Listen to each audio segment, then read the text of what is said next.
Hey everybody, and welcome to my in5 series where I cover a topic in about 5 minutes. Say Jordan, maybe it's just Jordan, but it looks French to me, so I'm going to pronounce it with a French accent as best as I can. So I'm just sticking with Say Jordan. Writes in and asks, if you've got an SP404 Mark II or an MPC, why would you have both? And I will say they do on paper look like they overlap quite a bit. The SP404 Mark II has a sequencer. You get the pattern sequencer where you can sample. It's got effects. The MPC has a sequencer, based on tracks, and it has effects and samples. So if you're kind of like thinking about it that way, you might be like, why would you have that? I mean, the OP1 here has a sequencer and poor sequencer, but it has a sequencer and it can sample and do other things. So I mean, on paper, these things look like they have an awful lot of overlap, and to some extent they do. Like, you don't need any particular piece of gear to put music together and make a song. I don't think, like, there's just like a few basic things you need, which is obvious, often like just something that makes some sound. I mean, you can use a pencil and some spoons and go to town.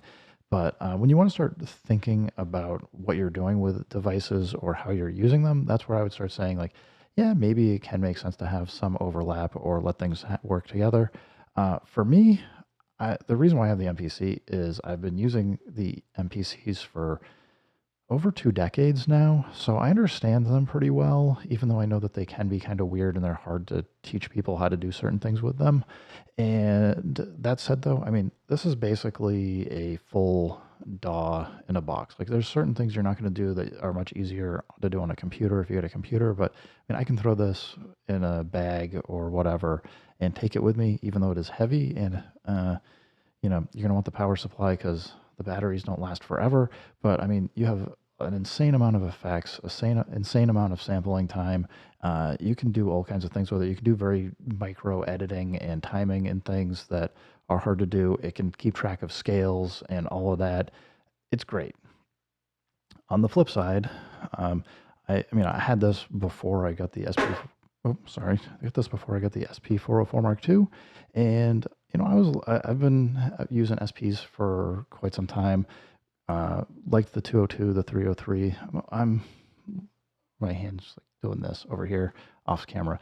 I'm okay with the 404A and SX and original SP404s. I do really like the SP404 Mark II, though. I think it, for me, fills a place that the MPC 500, which was another small portable device about this size, just didn't quite do. Mostly because the MPC 500, it's getting older, it's harder to maintain, and I've been through like 3 or 4 of them, and I was like, you know what, I'm kind of done with that kind of mess. And I think the SP404 Mark II took enough inspiration from a lot of these 4x4 grid devices, and updated the pattern sequencer.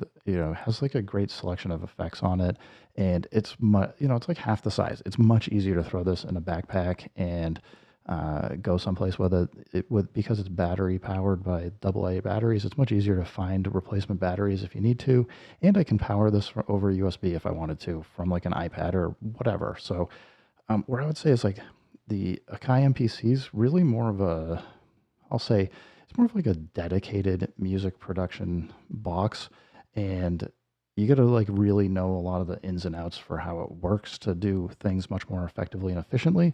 I'd say the SP404 Mark II being kind of stripped down for that interface. It's much more bare bones, but it also, because of that, can serve more of a utility purpose. I can just attach this to the SP404 Mark II to the MPC. It just becomes an effects box. Or if I just need something to sample really quick, I can just sample on the SP404 Mark II, whereas maybe it's going to take me a little bit more time to do it on the MPC, and then I'm going to start digging into more of the effects and things like that. So honestly, do you need both of them? Absolutely not. Like, you don't need both of these to do music. You can do one or the other, or use a lot of other different devices, and you can get a lot of work done. But the reason why I really got into the SP404 Mark II and started making videos was I just thought there was like a open space for it. I think it was like the right price point. I was just interested in it. I was like, you know what? I can write some stuff, get it out, information out there for folks and let them know how it works. I have done some MPC videos, but there's like a million videos out there. And I know there's also now like a million videos of the SP404 Mark II. I've made over 750 of them, and uh, yeah, I don't know. Like, it's not like I like one more than the other. I just kind of see that there's different purposes for them.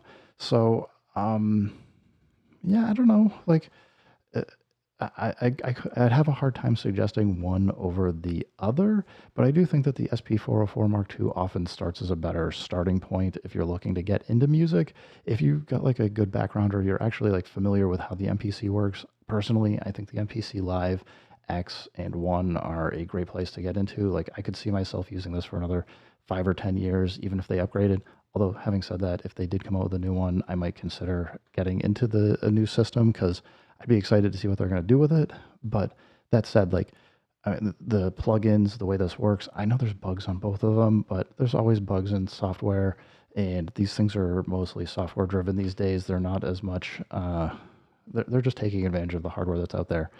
So I, I don't know. Like, I can't advocate for one over the other, but and they're both good starting places. I've just seen more people tend to come in brand new and they struggle with the MPC because there's just so much more that you need to learn and understand and know for how all of these things interact. Whereas on the SP404 Mark II, it's a little bit more surface level. You can get moving and making music and doing some fun stuff with it without having to know. I mean, you do need to know a million shortcuts, but that's when you want to get deeper. I think like the surface level of the SP404 Mark II is just much more accessible. Anyway, I don't know if that helps answer the question for you, but yeah, absolutely. I think both are pretty fun. And I don't know, just use whatever works for you and that you're happy to learn with. Anyway, guys, thanks for stopping by. Keep making music, keep having fun. Remember, if it sounds good, it is good. And peace.